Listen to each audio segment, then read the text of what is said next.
Waking up with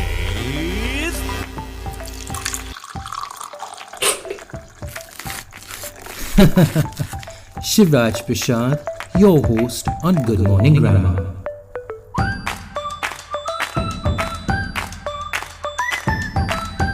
Now this show is really all about you. If you hear someone using poor grammar, pronunciation, or just enunciating ideas poorly, instead of being rude and correcting them, just turn them over to our Good Morning Grammar experts.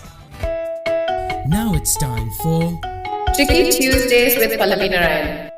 Today I would like to talk about the difference between scratch and itch and looking for something and finding it. So very often what we do is that we use the words in place of each other. When you work with the word itch, you could be itching to do something. A bite could be itching, but you can't be itching a bite. You would be scratching an itch.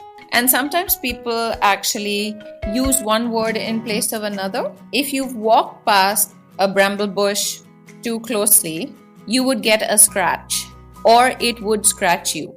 It would not itch you. The scratch, when it's healing, could be itching.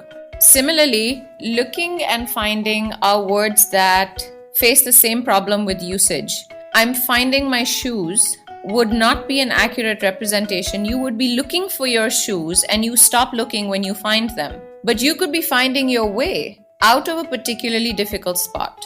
So when you are in search of something in particular, then you will use looking for. But when you are thinking of something a little more esoteric, that's when you will be finding it. So you cannot be finding pepper in the drawer. You could be looking for pepper in the drawer, and you could have finally found it. So how to use these words correctly is also fairly confusing. So as mentioned before, if you are in search of something particular, you would be looking for it, not finding it. You could be finding your way. You could be finding the answer to a problem.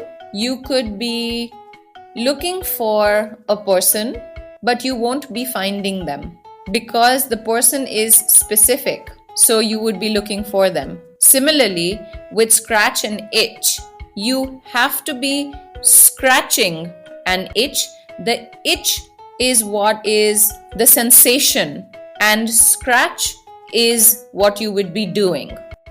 To alleviate the sensation of the itch, you would scratch.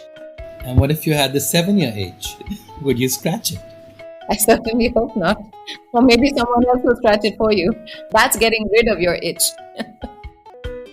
The easiest way to get in touch with me is over email at thebutterflyeffect@icloud.com. Till then, see you next Tuesday for more tricky words on Good Morning Grammar. I hope what you heard was useful, but we'd love to hear from you as well. You too can feature on any episode by sending in your request or feedback with a voice message on WhatsApp on +91 962 547 5442 or via email at shivraj@brevis.in. We'd be happy to read out your message here or even play it on an entire Friday special episode. Have a good day and stay tuned for another fresh episode of Good Morning Grammar.